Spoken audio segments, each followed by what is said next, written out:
देखिए राजीव जी, बीजेपी इतना ही कंफर्टेबल महसूस कर सकती है कि अब गांव में उसके लोग जा सकते हो, ये कह सकते हैं कि हमने जो थी वो बात मान ली आपकी, और तीनों कानून जो थे वो वापस हो गए।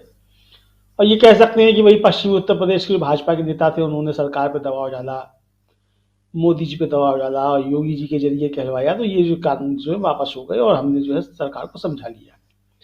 इतना तो असर है, लेकिन किसान जो है वो भारतीय जनता पार्टी तक मुड़ गया है, और अब विन विन सिचुएशन हो गई भारतीय जनता पार्टी के लिए, ये कहना अभी बड़ा मुश्किल है। मतलब अभी तो ऐसी परिस्थितियां नहीं है। दूसरी बात, जो किसानों जो दो मुद्दे खासतौर से हैं, एमएसपी पे कानून और किसानों के जो मुकदमे कायम हुए हैं उनकी वापसी, और तीसरा जो मुद्दा है वो मुआवजा, जो 700 किसान मारे गए हैं उनका, और चौथा अजय मिश्र टेनी की बर्खास्तगी।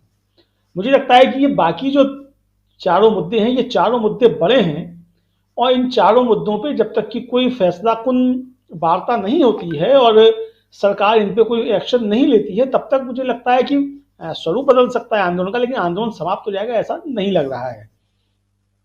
सबसे बड़ी बात यह है कि जो खासतौर से उत्तर प्रदेश में जो मुकदमे कायम हुए, चूंकि यहाँ चुनाव भी है और शायद दिसंबर के आखिर में, अगले महीने के आखिर की में जो है वो आचार संहिता लागू हो सकती है, तो यानी इस सरकार के पास मुकदमे वापस लेने के लिए संवैधानिक तौर पे 20 से 25 दिन मैक्सिमम है कि अगर मुकदमे वापस लिए जाने हैं।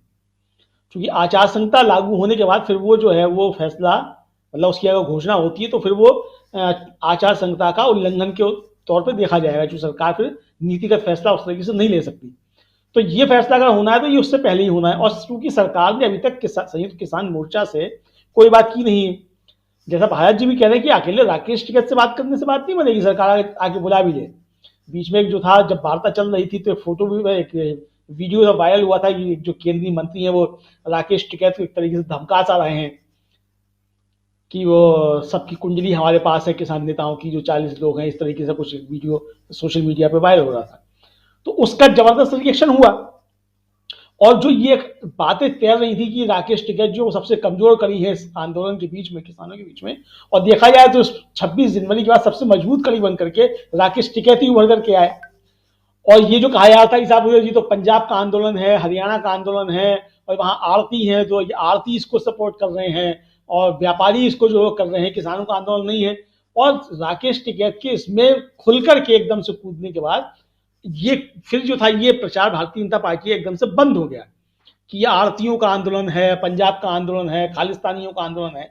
वो प्रचार चलता तो रहा धीरे धीरे, लेकिन वो फिर जो था वो शिफ्ट हुआ फिर राकेश टिकैत को खलनायक बनाने की तरफ, और उस तरफ से जो था वो ध्यान हटा। तो ये जो स्थितियां बनी है, तो जिस तरीके से राकेश टिकैत को भारतीय जनता पार्टी ने मोहरा बनाने की कोशिश की, बदनाम करने की कोशिश की, और अभी भी अब जो उत्तर प्रदेश के चुनाव को देखते हुए जिस तरीके से प्रयास हो रहे हैं सर, तो उसको देखते हुए मुझे लगता है कि किसानों की नाराजगी किसी भी हाल में कम नहीं होने वाली है, जब तक कि भारतीय जनता पार्टी के नेता और खासतौर से उनके कार्यकर्ता जो सब सोशल मीडिया पे और सब जो माहौल बनाने का काम करते हैं, वो अपना जो है रवैया सुधारते नहीं है। क्योंकि किसान जो है वो दिल के ऊपर लिए बैठा है इस बात को कि भाई हमको तो आपने खालिस्तानी कहा, आपने हमको आतंकवादी कहा, तमाम सारी चीजें कही, नकली किसान है, एसी में बैठने वाले किसान है, ये सारी बातें जो कही।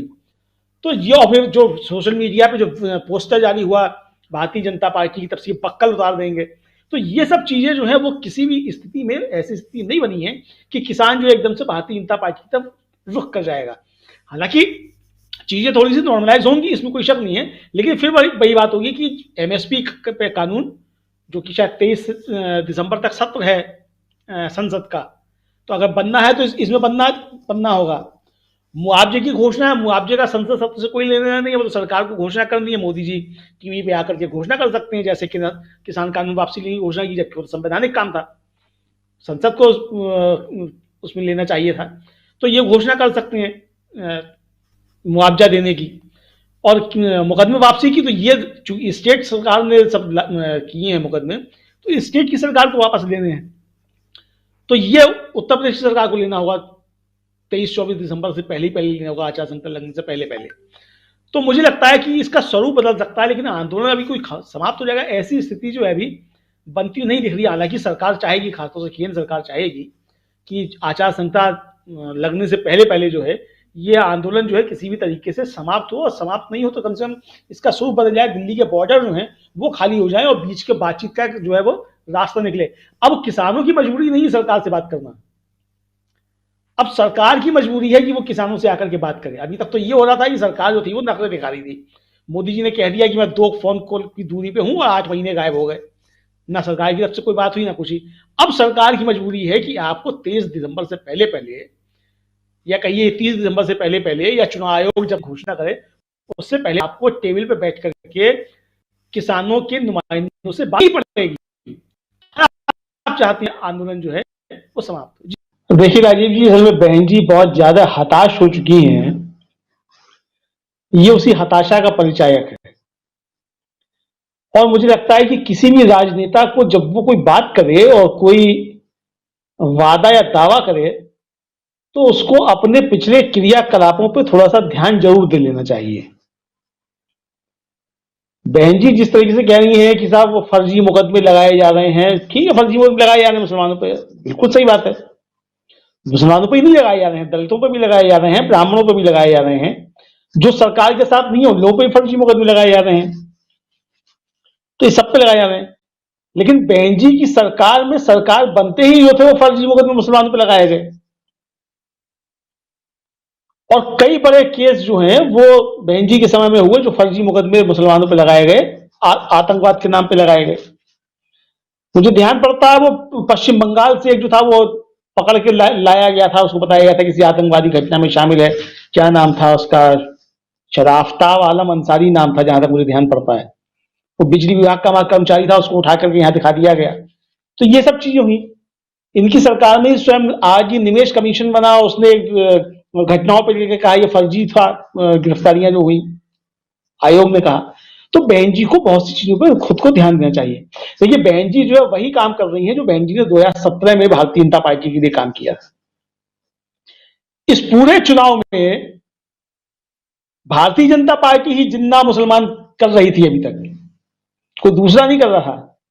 अब बहन जी उसमें शामिल हो रही हैं, शामिल मुसलमान नाम ले लेकर के।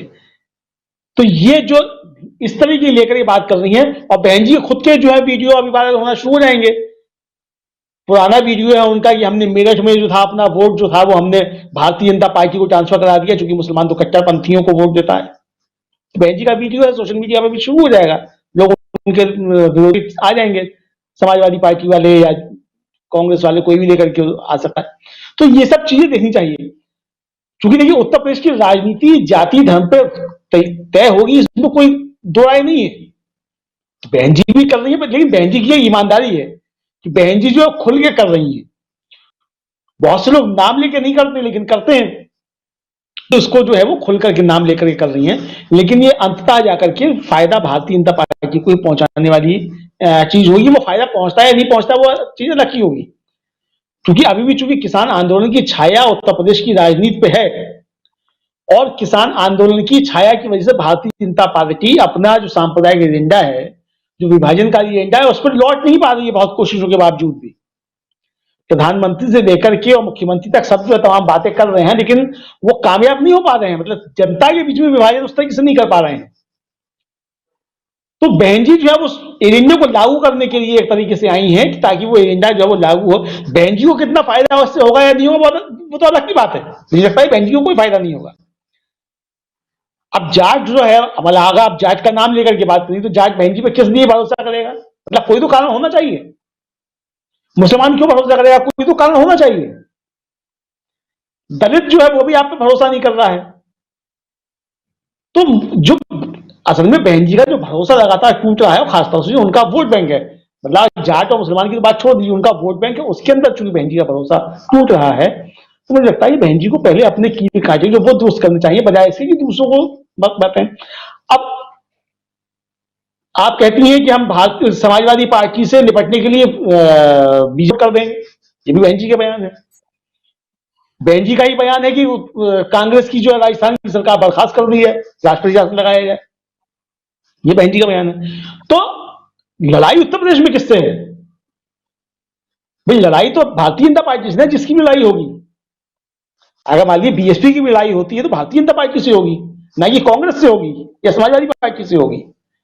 तो लक्ष्य जो है जब तक वो स्पष्ट नहीं है तब तक ये चीजें कुछ नहीं होगा। मुझे लगता है कि बहन जी जो है वो, मैं फिर कहूंगा कि वो हतोत्साहित काफी ज्यादा हैं और इसलिए वो इस तरीके की बातें कर रही हैं। अब पता नहीं कि उनका मतदाता उनको कितनी गंभीरता से ले रहा है कि नहीं ले रहा है, ये मैं नहीं कह सकता। हालांकि मैं इसका बिल्कुल मतलब मेरा विचार है कि उनका जो एक बड़ा मतदाता समूह है वो उनके साथ इंटैक्ट है, उनके साथ जुड़ा हुआ है, उसमें अभी तक कोई डेंट नहीं लगा है।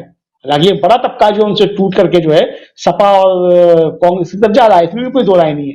लेकिन एक बड़ा तबका भी जो है वो बीएसपी के साथ बना हुआ है, इसमें भी कोई दो राय नहीं है। लेकिन वो कब तक बना रहेगा, और यही अगर परिस्थितियां रही और इसी तरीके की उनकी जो बातें सब आती रही, तो मुझे बहुत संशय है कि मतलब जो हम लोगों का जो ओपिनियन पोल था उसमें जितनी हम लोग सीटें दिखा रहे थे उतनी भी स्थिति बन पाएगी कि नहीं बन पाएगी। तो ये बड़ी सोचने वाली स्थिति है।